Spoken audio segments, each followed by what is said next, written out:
Bismillahirrahmanirrahim. Assalamualaikum warahmatullahi wabarakatuh. Alhamdulillah. Alhamdulillah wassalatu wassalamu ala Rasulillah Muhammad ibn Abdullah wa ala alihi wa sahbihi wa man walah. Amma ba'du. Hadirin, rekan-rekan, sahabat media yang dihormati Allah Subhanahu wa ta'ala dimanapun Anda berada, saya menjawab beberapa pertanyaan minggu lalu bagaimana menyikapi pemahaman liberalisme.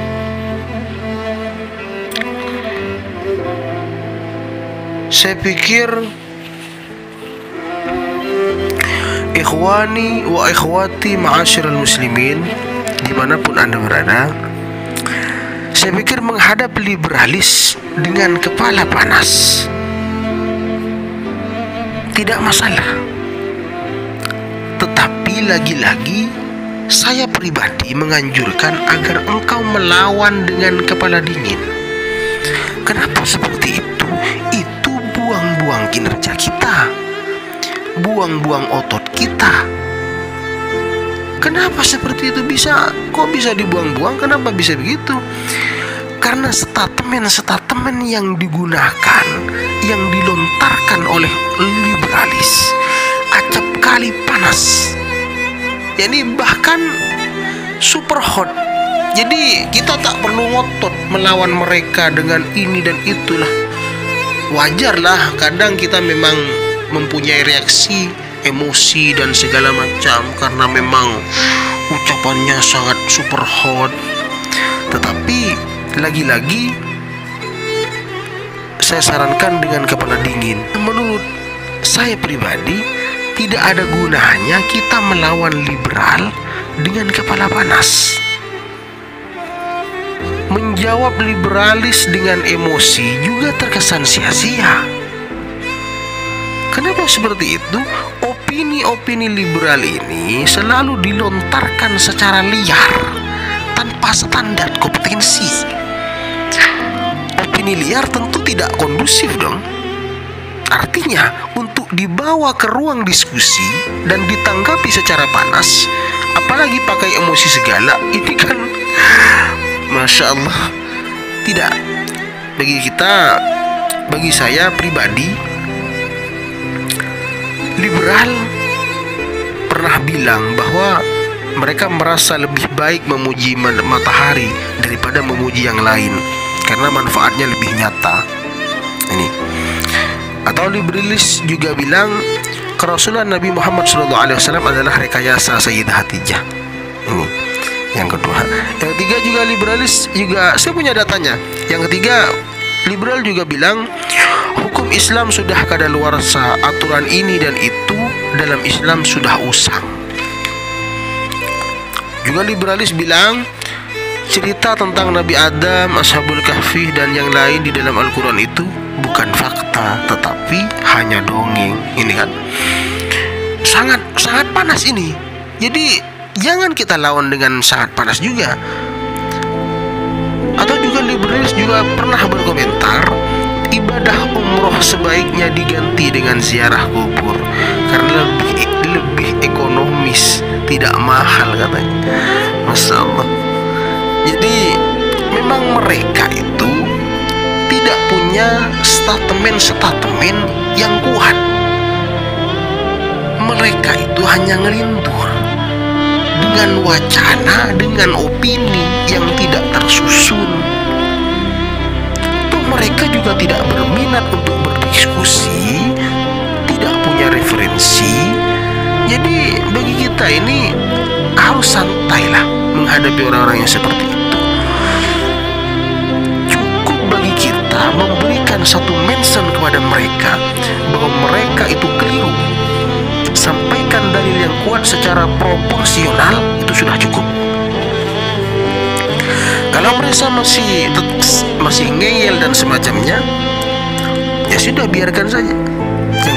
kita sudah menyampaikan yang benar, hanya itu kan, kita hanya menyampaikan yang benar. Perkara mereka mengikuti atau tidak terserah mereka. Sebab memang sulit kawan, bagaimanapun sulit. Kalau kita memberitahu atau mengasih tahu kepada orang-orang yang sudah disetir dengan hawa nafsu, mereka tidak berminat mengikuti kebenaran meski mereka tahu itu benar. Di dalam surat Al-Fatihah disebutkan ada dua orang yang salah jalan. Yang pertama al-maghdub, yang kedua ad-dallin. Al-maghdub yang dimurkai, ad-dallin yang sesat.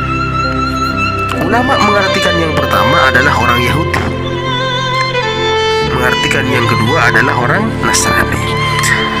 Sebagian ulama memahami yang dimurkai itu orang yang tahu kebenaran tapi tidak diikuti. Sedang yang sesat itu orang yang memang tidak tahu kebenaran. Jadi perhatikan, ketika Allah menceritakan orang-orang yang menjadikan hawa nafsunya sebagai Tuhannya, apa kata Allah? Maka pernahkah kau lihat orang yang menjadikan hawa nafsunya sebagai Tuhannya dan Allah membiarkan dia sesat berdasarkan ilmunya? Jadi kesesatan belaka bagi mereka. Dan Allah telah mengunci pendengaran dan hatinya dan menutupi penglihatannya. Maka siapa yang akan memberikannya petunjuk selain Allah? Siapa? Al-Habib Ali Zainal Abidin Al-Jufri menafsiri ayat tersebut bahwa orang yang mengikuti hawa nafsunya itu disesatkan oleh Allah dalam keadaan ia tahu pada kebenaran, bukan dalam keadaan ia tidak tahu pada kebenaran. Mereka tahu bahwa itu benar, tapi mereka enggan mengikuti. Kenapa seperti itu? Karena mereka mengikuti hawa nafsunya. Jadi mereka mengabaikan kebenaran. Jadi lagi-lagi kita tidak perlu resah gara-gara orang tipe ini tidak menggubris suara kebenaran yang kita sampaikan. Jadi tidak perlu.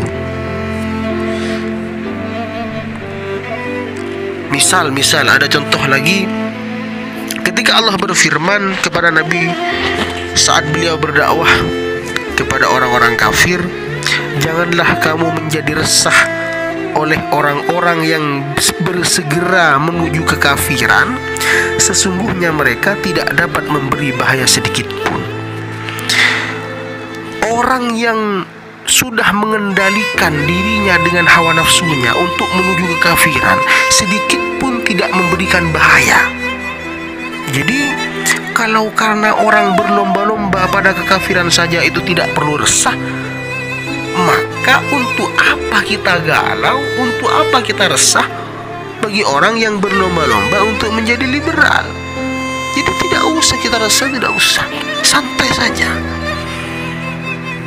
Kita hanya berkewajiban menyampaikan, tidak berkewajiban membuka hati mereka agar mereka menerima petunjuk. Tidak, kita hanya berkewajiban menjelaskan atau menyampaikan. Jadi tidak berkewajiban kita membuka hati mereka. Dan juga sepenuhnya hak Allah Subhanahu wa ta'ala, dan sama sekali bukan kapasitas kita untuk mengubah mereka kan? Jadi dengan harapan semoga kita senantiasa berada dalam petunjuk, pertolongan dan lindungan Allah Subhanahu wa ta'ala. Mungkin sampai sini dulu. Insyaallah part 2-nya kapanlah kalau memang kita membahas lagi. Wassalamualaikum warahmatullahi wabarakatuh.